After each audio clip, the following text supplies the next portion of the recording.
오늘은 제가 물리를 걸으시는 예수님이라는 제목으로 말씀을 전하도록 하겠습니다. 여러분 오늘 말씀의 본문의 장소는 디베랴, 그리고 사건은 예수님이 남자만 5천 명을 먹이시는 오병이어의 기적을 일으킨 사건이 일어났습니다. 이 장소 우리가 사복음서를 읽어가다 보면 알게 되는 것이 있는데, 요한복음은 갈릴리 호수라고 하지 않고 이 디베랴 바다라고 이제 이야기를 합니다.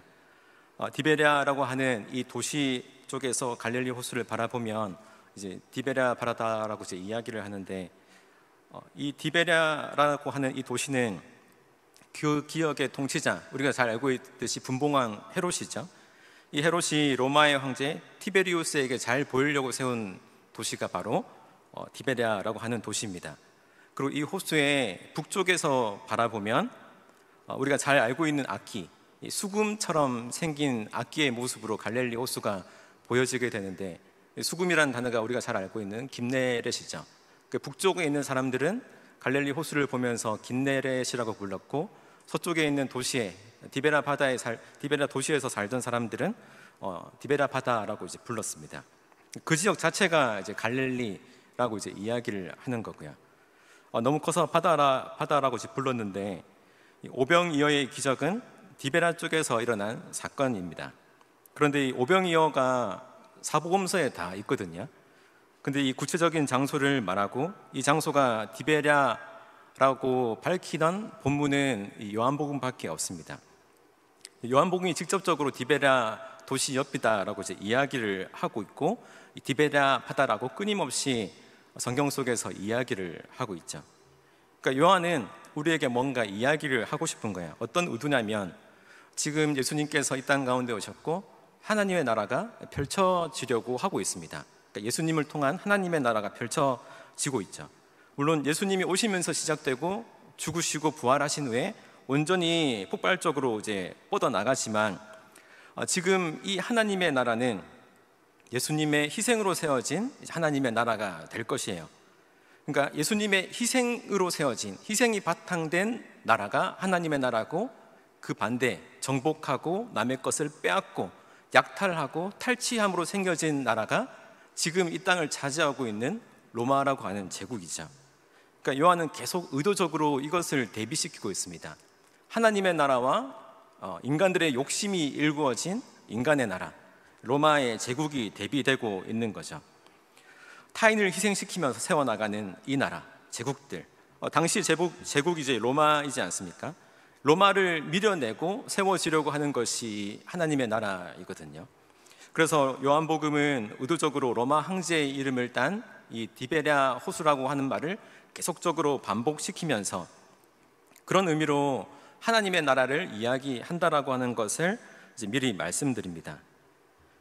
여러분, 우리가 알듯이 오병이어의 사건은 보잘것없는 음식이 하늘의 은혜로 풍성해지는 사건이 바로 오병이어의 사건입니다. 그 하늘의 은혜로 땅에 있는 백성들은 배불러지게 되는 것이죠. 그리고 이것은 하늘에서 오신 예수님이 자기 몸을 내어주고 이 땅의 백성들이 배불러지게 되는 사건이 바로 오병이어의 사건이죠. 그리고 하늘에 오신 이 예수님이 이 땅에 있는 사람들을 살리려고 하는, 자기의 몸을 내어주며 구원의 시작을 일궈내려고 하는 그 놀라운 사건이다라고 이해할 수 있습니다. 그러니까 예수님께서 오병이어의 사건을 통해서 보여주신 것은 이 땅에서 자신이 어떤 존재인지, 어떤 나라를 꿈꾸는지, 어떤 것을 이루려고 하시는지를 드러내시는데, 없는 것 가운데서 배부르게 하시는 창조주로서의 자신을 드러내시고, 배고픔을 배부름으로 바꿔주시는 구원자로서의 자신을 드러내시고, 배고픈 자녀들을 돌보는 부모로서, 아비로서의 모습으로 이들을 돌보고 있었습니다. 그렇게 이런 모습으로 이들 가운데 있는 문제를 해결했어요. 그런데 알듯이 오병이어의 이 배부름이 그들의 온전한 회복은 아니었습니다. 여러분, 제가 신방하다 보면 병약한 사람들, 마음이 아픈 사람들, 그리고 육신이 아픈 사람들을 이제 만나게 되죠. 우울증에 걸렸거나 어디가 너무 아파서 일어서질 못한다거나 이런 분들을 만나게 됐고, 이제 돌보다가 어쩌다가 마음의 병이 낫게 되고 또 뼈가 붙어서 다시금 일어나서 일상생활을 할 수 있게 되었다라고 생각을 해봅시다. 어느 정도 이제 치유가 됐다라고 이야기는 할 수 있어요. 하지만 온전한 회복은 아닙니다. 그 절망과 좌절, 그리고 마음의 질병, 육신의 질병에서 벗어나서 건강한 몸과 마음으로 이제는 자기가 이 땅에 살아야 할 이유, 내가 왜 이 땅에 왔고 이 땅에서 어떤 일을 하면서 어떠한 기쁨을 누리고 어떠한 기쁨을 나누며 살아야 하는 지혜를 찾아가는 그 삶으로 돌아가야만 온전한 삶의 회복이다라고 이야기를 할 수 있겠죠. 마찬가지로 여기 있는 사람들, 자신의 바람, 1차적인 목표는 배고픔을 해결하는 것이었습니다. 그들이 배부르게 됐다라고 하더라도 주님께서는 그들을 배부르게 한 진짜 이유는 아직 이야기해 주지 않으셨어요.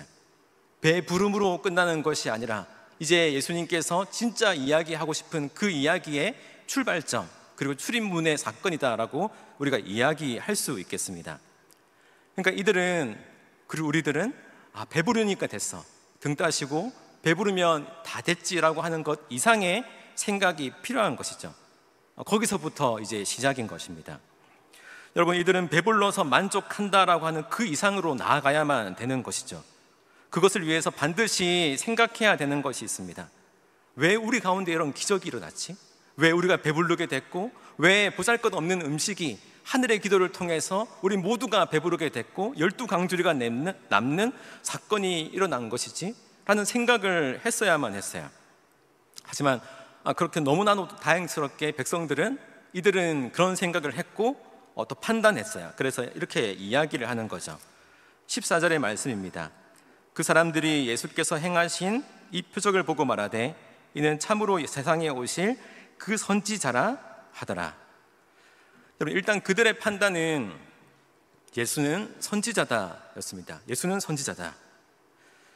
여러분, 우리나라 국민이라면 너무나도 당연스럽게도 독립에 대한 열망, 독립에 대한 기쁨, 그 중요성을 가장 열망하는 때가, 가장 크게 느끼는 때가 당연히도 이제 광복절이겠죠.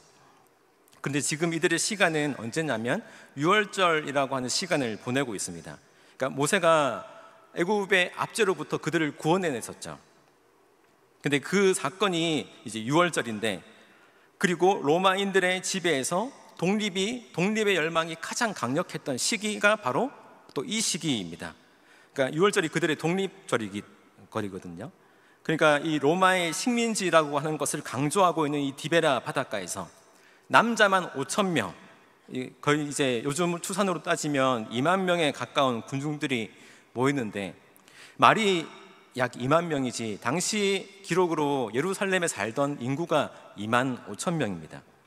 지금 이제 안산으로 치면, 안산 약 60만이라고 치면 45만 명의 인구가 모여서 예수라고 하는 사람의 말을 듣고 그가 베풀어 주는 음식을 배불리 이제 먹은 거죠. 이제 엄청난 영향력이지 않습니까?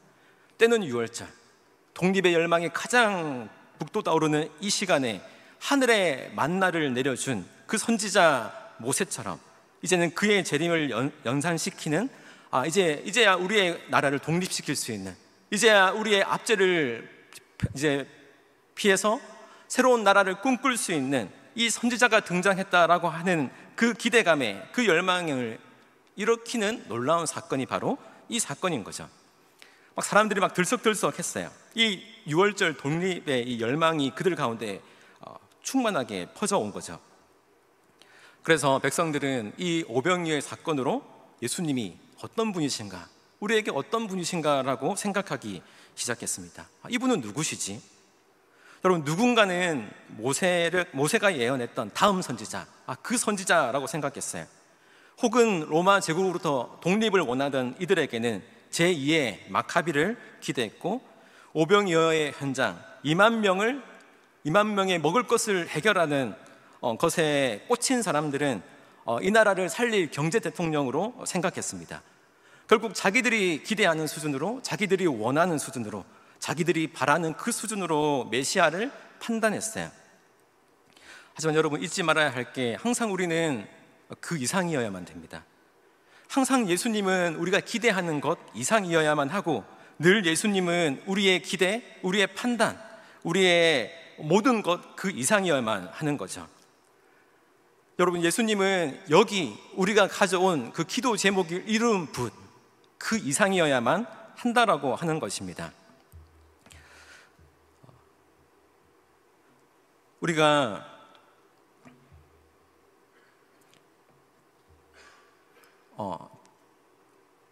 최선의 최고의 적은 뭔지 아세요? 최선의 최고의 적. 제가 잠을 깨려고 퀴즈를 냈는데, 최선의 최고의 적은 차선입니다. 왜냐하면 최고의 것을 하지 못하게 만드는 거죠. 그리고 진짜의 최고의 적은 뭐죠? 진짜 같은 거죠. 가짜. 여러분, 맛집에 입구까지 가는 것하고 최고의 맛집에 들어가서 그 최고의 음식을 먹는 것은 천지차이죠.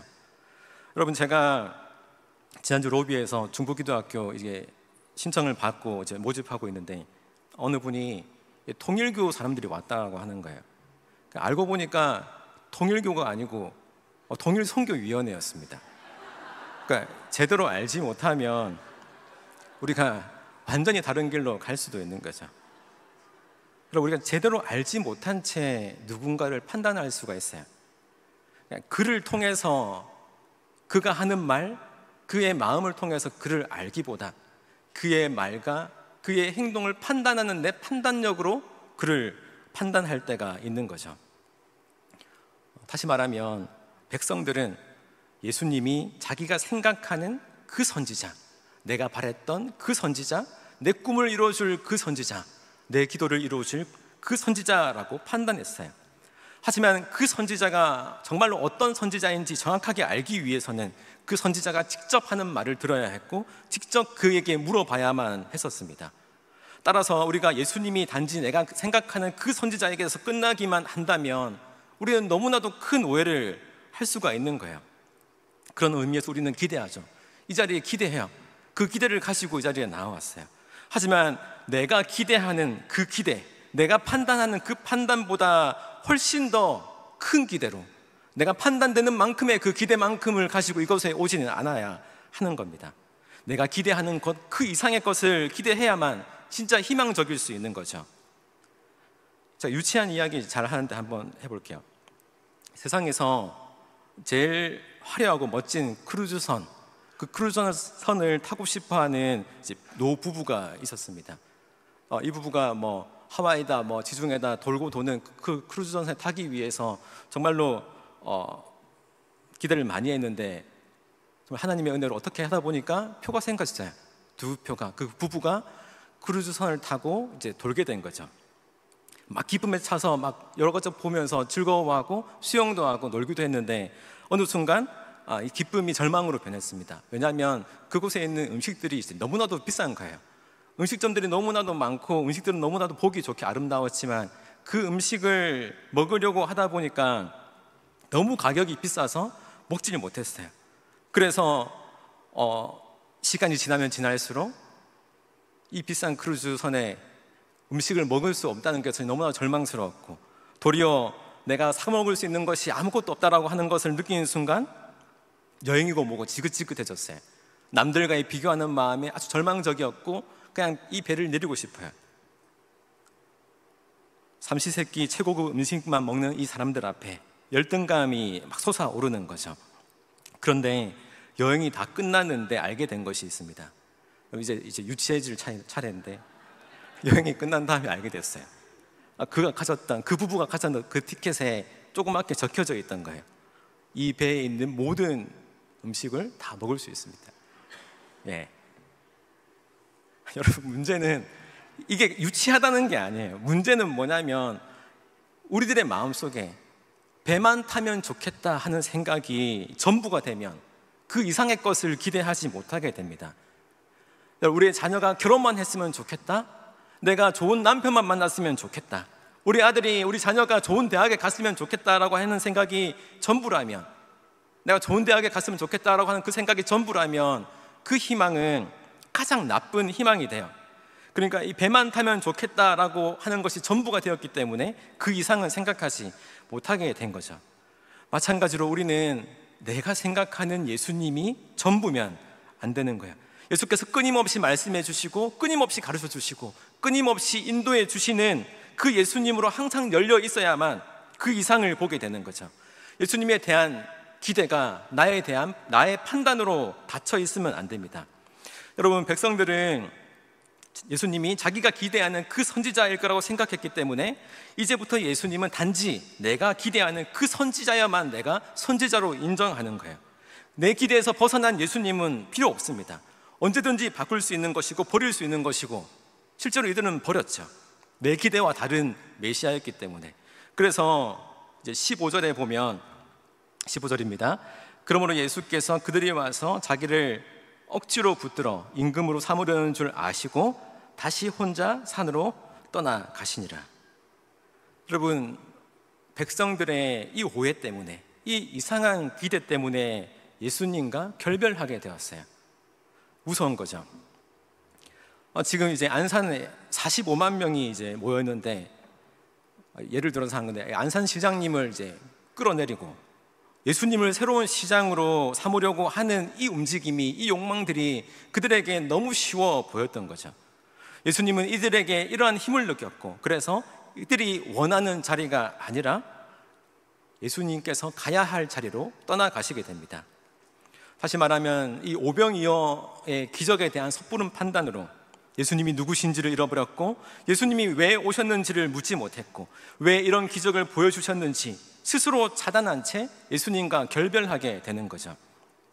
그러니까 지금 방금 전에 자신들의 배고픔을 해결해 줄 이 현재의 배부름과 이전의 배고픔, 그 사이에 이 예수님을 잃어버린 채 예수님은 이제 단지 나의 욕망을 채워줄 대상으로밖에 보이지 않는 거예요. 나의 기대, 나의 기도를 이루어지는 대상으로 보는 예수님은 그들을 떠날 뿐이었죠. 여러분, 이게 우리에게 있어서 너무나도 심각한 문제거든요.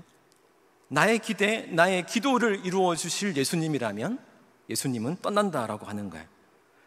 여러분, 우리가 예수님을 제대로 알고 믿지 않으면 영생이신 예수님과 영생과 가장 가까운 그 자리에서 영생을 외면한 채 영생을 떠나보낼 수도 있다라고 하는 것이 우리의 모습이다라고 하는 거예요. 지금 이들의 모습이 이제 그렇지 않습니까?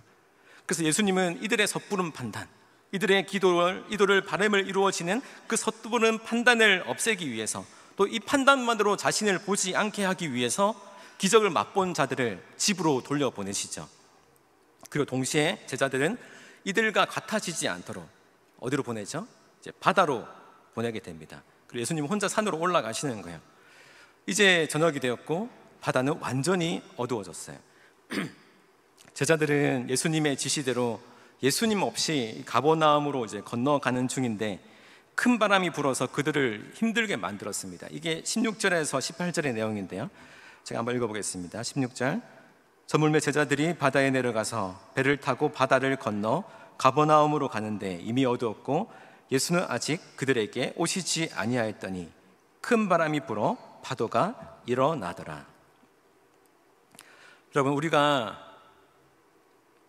삶을 살다가 이런 상황을 만나게 되면, 폭풍우가 치게 되는 순간이 오게 되면 이제 질문하게 돼요. 힘들어지면 왜 이런 일이 생긴 거지? 무슨 문제 때문에 이런 폭풍우를 우리가 만나게 된 거지? 내가 왜 이런 고통을 당하고 있는 거지? 내가 예수님께 뭘 잘못했길래 예수님이 이런 고통을 나에게 허용하는 것이지라고 생각해요. 그러나 우리가 기억해야 될 것은 예수님은 예수님과 백성 사이에서 생겨난 오해들 때문에, 그리고 이 오해들의 영향을 받을 이 제자들을 보호하기 위해서, 그들을 또 오해하는 이 백성들과 분리시키기 위해서 사랑하는 제자들을 바다로 보내신 것입니다. 여러분, 제자들은 예수님이 시킨 것밖에 한 게 없어요. 시키신 것 그대로 했었죠. 그러니까 누군가의 어떤 문제로, 이 문제가 내 때문에 생긴 것이 아닌데 지금 나에게 문제가 있다면, 지금 내가 고통을 당하고 있다면 분명히 이 고통에 대한 하나님의 다른 뜻이 있다라고 하는 거죠.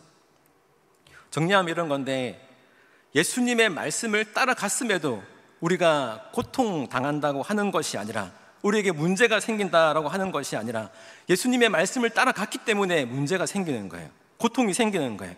그러나 이 고통은 우연하게 생겨나는 어떤 부산물적인 고통이 아니라 예수님의 뜻에, 예수님의 길에 반드시 포함된, 반드시 통과해야만 하는 이 고통이다라고 이야기하는 거죠.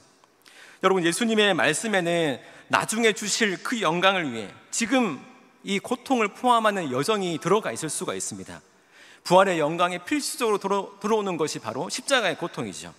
반드시 겪어야 하는 고통이 있다라고 하는 거예요. 지금 우리가 이런 비전, 영광을 통과하는 그 고통을 가지기 전에는, 이런 비전을 가지기 전에는 앞에서 말한 것, 예수님 때문에 겪는 고통, 예수님의 그 말씀을 지킴으로 생기는 이 고통이 시작됐다라고 하는 것이 전부거든요. 억울하고 원망스럽고 힘든 거죠. 그래서 이 예수님의 말씀이 맞는 건가라고 계속 의심해요. 지금 내가 이 말씀을 제대로 들은 것이 맞나? 이 말씀을 제대로 쫓아가는 것이 맞나? 내가 뭔가 잘못한 것이 아닌가 끊임없이 나를 의심하게 돼요. 하지만 돌아보면, 시간이 지나다 보면 결코 서운할 일도 아니고, 예수님께 서운할 일도 아니고 의심할 일도 아니다라고 하는 것을 발견하게 됩니다. 여러분, 우리가 고통을 겪을 때 항상 기억해야 되는 것이 있는데 이거예요. 예수님은 항상 문제가 없으세요. 그리고 하나님도 항상 문제가 없으시죠. 그렇다면 뭐가 문제죠? 내가 잘못했나 돌아보는 거예요. 내가 잘못했나? 내가 잘못한 게 없어요. 나는 말씀을 따르려고 한 것뿐이었어요. 제자들은 말씀을 따르려고 했고, 말씀을 붙들려고 했고, 말씀을 의지해서 바다로 나갔어요. 그러면은 이곳은 내가 말씀을 따르지 말아야지 하는 것이 아니라, 이 말씀을 따르는 길에 통과하는 고통은 반드시 뜻이 있구나라고 생각해야 되는 거죠. 여러분, 우리는 우리의 시선으로 단정하는 것이 아니라 계속해서 질문하는 거예요. 고난이, 고통이 부정하고 열등한 존재라고 보는 것이 아니라, 이 고통과 고난을 통해서 반드시 하나님께, 또 예수님께 질문해야 될 질문의 시간이 있는 거죠. 여러분, 지금 제자들은 이 가버나움, 디베라에서 가버나움으로 가는 길은 약 10km 정도의 배를 타야 되는데, 신리쯤 갔다라고 했으니까 4km 정도 갔습니다. 바다 한가운데죠. 거기를 예수님께서 걸어오셨어요. 19절에 제자들이 노를 저어 10여리쯤 가다가 예수께서 바다 위로 걸어 배에 가까이 오심을 보고 두려워하거늘. 제가 그림 하나 가져왔는데, 렘브란트의 갈릴리 호수에서의 폭풍입니다. 여러분, 이 모습을 보며 한번 상상해 보세요. 큰 바다에서 노를 저은 지 1시간 정도 된 것 같은데, 제자들은 이제 모두가 힘들었겠죠. 파도 속에서, 바람 속에서 사투를 벌이면서 노를 저었던 거예요. 배 안으로 물만 들어온 것이 아니라 고통도, 두려움도, 염려도, 혼란도, 또 예수님에 대한 원망도 함께 들어왔겠죠. 그 어떤 생각도 제대로 할 수 없는 한가운데로 지금 예수님이 걸어오시는 거였어요. 그런데 우리가 잘 알고 있는 건데, 우리가 뭘 찾으려고 해도 내가 생각한 그것이 내가 생각한 곳에 잘 없으면 우리가 잘 못 찾습니다. 집에 오면 제가 양말을 벗어서 항상 놓아두는 자리가 있는데, 다음날에 보면 양말이 잘 없을 때가 있어요. 내가 생각한 그곳에 없으면 아무리 찾아도 이제 안 보일 때가 있는데, 뭔 말이냐면, 예수님께서 물 위를 걸어오신다라고 하는 것은 상상도 안 되는 것이니까, 제자들이 예수님을 알아본다라고 하는 것은, 그러니까 알고 있었던 얼굴인데 왜 알아보지 못했을까 하는 생각도 하지 못할 정도로 불가능한 거죠. 제자들이 봤을 때는 예수님이 아니라 유령처럼 보였을 거예요. 갑작스럽게 나타나지 않아도 두려운 판에 갑작스럽게 나타나니까 두려움 플러스 두려움이죠. 여러분, 이 제자들의 마음, 이 제자들의 상황을 한번 상상해 보십시오. 말씀을 따랐어요. 말씀을 따른 결과가, 예수님의 말씀을 따른 결과가 고통이 되었습니다. 칠흑 같은 어둠 속에서 바람과 물결을 맞아서 죽을 똥살똥 노젓기를 하는 동안에 예수님은 나타나지 않았어요. 힘들어서 어쩔 줄 모르고 있는 나에게 아무런 관심이 없는 것처럼 느껴졌어요. 그런데 그 와중에 갑자기 오셨는데, 예수님의 갑작스러운 등장은 오히려 나에게 두려움을 훨씬 더 크게 주는 거죠. 이게 뭡니까? 이게 우리의 흔한 패턴이거든요. 사고의 패턴. 여러분, 근데 우리가 생각해야 될 것은 이겁니다. 정말 두려움인가? 정말 염려인가? 질문해야 되죠. 여러분, 예수님의 말씀 중에, 우리가 지금까지 들었던 예수님의 말씀 중에 잘못됐던 것이 있었던가?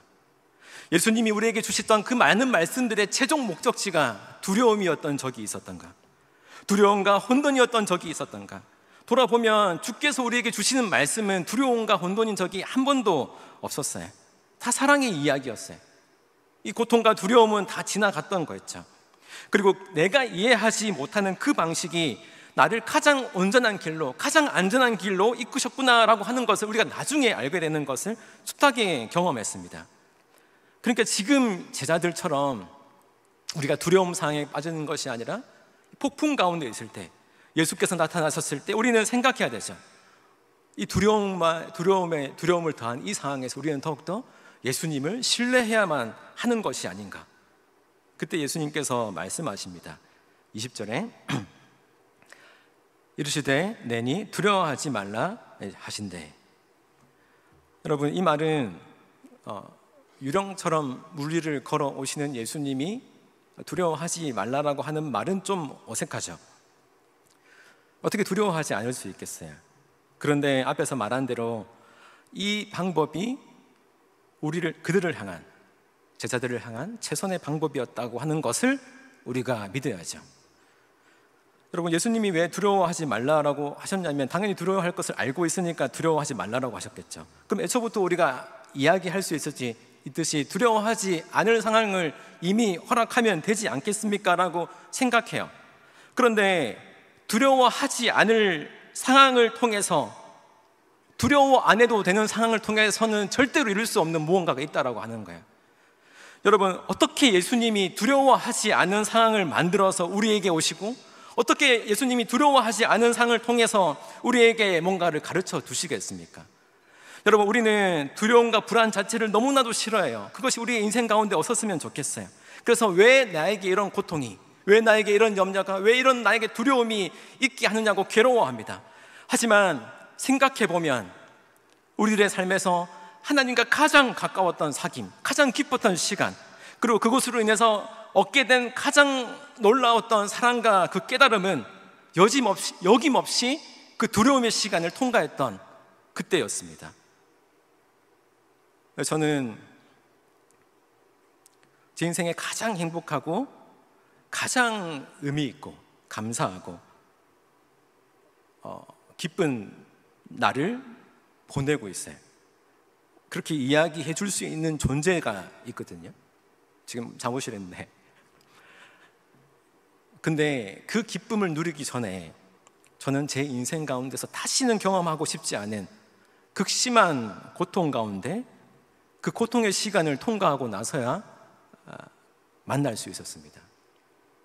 제 아내가 지금 제 몸의 딱 절반의 몸무게만큼 떨어지는 그 고통의 시간, 몇 달을 병원에서 나오지 못하고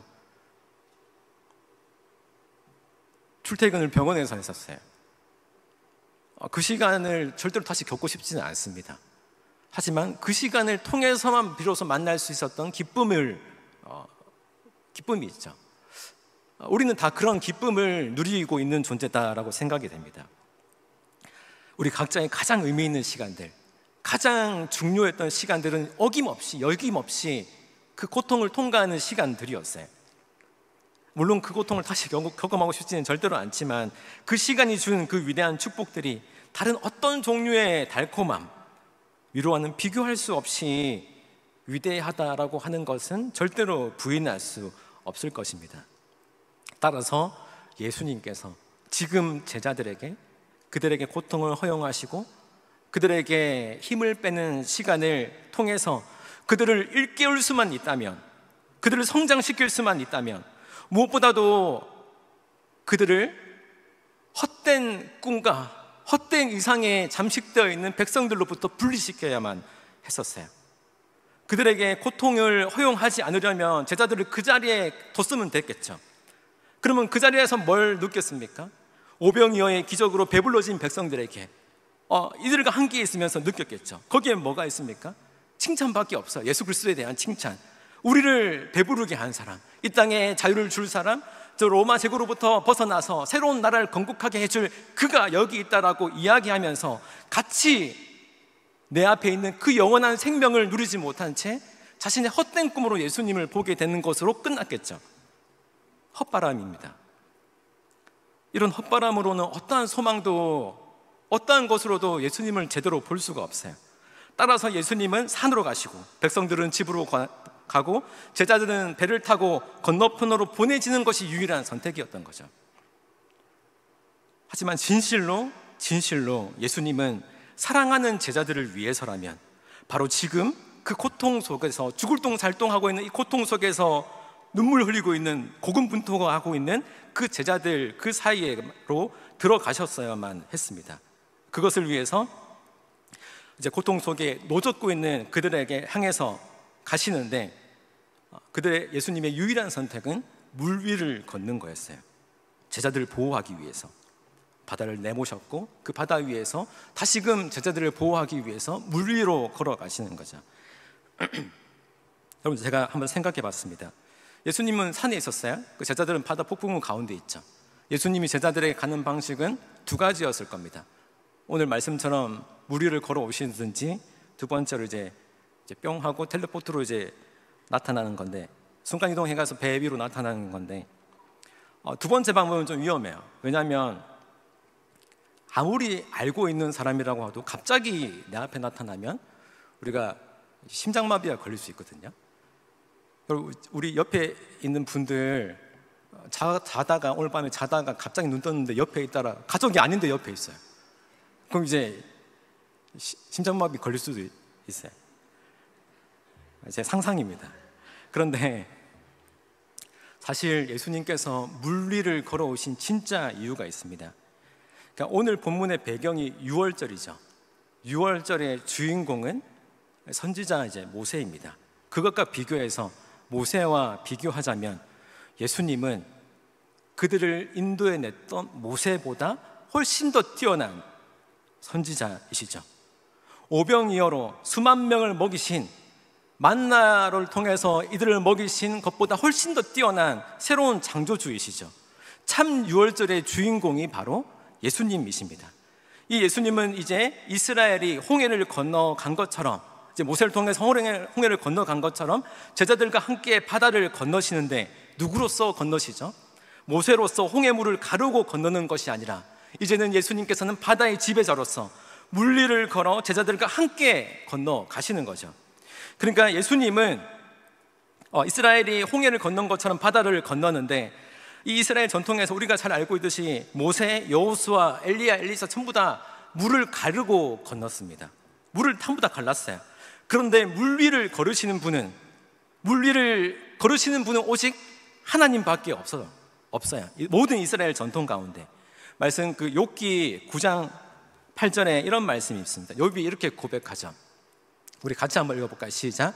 그가 홀로 하늘을 펴시며 바다 물결을 밟으시며. 다윗은 시편 29편 3절에서 뭐라고 이야기합니까? 같이 한번 읽어보겠습니다. 시작. 여호와의 소리가 물 위에 있도다. 영광의 하나님이 우리의 소리를 내시니 여호와는 많은 물 위에 계시도다. 여러분, 예수님은 유월절의 참 주인공이 누구이신지를 스스로 보이고 계십니다. 예수님은 자신이 누구인지를 제자들에게 또 다른 방식으로 보여주기 위해서 꼭 물 위를 걸으셔야 했던 거죠. 그 예수님의 선택은, 그리고 이 예수님의 방식은 제자들을 포함해서 우리에게 가장 최선의 방식이었어요. 유월절에 맞는 진짜 출애굽이 무엇인지 보여주는 예수님만의 행동이었던 것이죠. 따라서 우리는 오늘 이 예수님의 행하신 가운데 발견할 수 있습니다. 물 위를 걸어오시는 예수님은 참 하나님이시고, 그분으로 인해서 우리의 폭풍우 치는 이 디베라의 호수를 그분으로 인해서 잠잠하게 될 것이고 그분과 함께 걸어가게 될 것이다 라고 하는 사실인 것이죠. 따라서 우리가 고통 가운데 있다라고 하는 것, 우리가 잠시 놀라고 잠시 두려워하고 잠시 아파하고 힘들어 죽겠다라고 이야기하는 그 모든 이 의심의 시간들은 지나간다라고 이야기하는 거예요. 물론 내 입장에서는 너무나도 이것들이 지긋지긋하고 원하지 않는 시간일 수도 있지만 그것도 잠시입니다. 사도 바울 선생님이 현재의 고난은 앞으로 올 큰 영광에 비하면 보잘것없다라고 말하는 그것이 진짜 사실이라고 이야기하는 거예요. 우리는 저 멀리 보이는 언젠가 만나게 될 그 영광을 꿈꾸면서 살다가 죽어가는 인생이 아니라 그 영광이 어느새 우리의 가운데 있고 지금 여기에 있고 내 안에서 끊임없이 나를 인도해 간다라고 하는 사실을 확인하면서 살아가는 자들이다라고 이야기를 할 수 있겠습니다. 영광의 예수님께서 친히 자신이 하나님이심을 보이시며 우리에게 걸어오고 계시는 중이시죠. 그리고 그 결과는 오늘 21절입니다. 마지막 21절 읽고 정리하겠습니다. 시작. 다시 시작. 이에 기뻐서 배로 영접하니 배는 곧 그들이 가려던 땅에 이르렀더라. 그들이 가려던 땅에 이르렀더라. 여러분, 우리들이 가려고 하는 그 땅에 이르게 될 것입니다.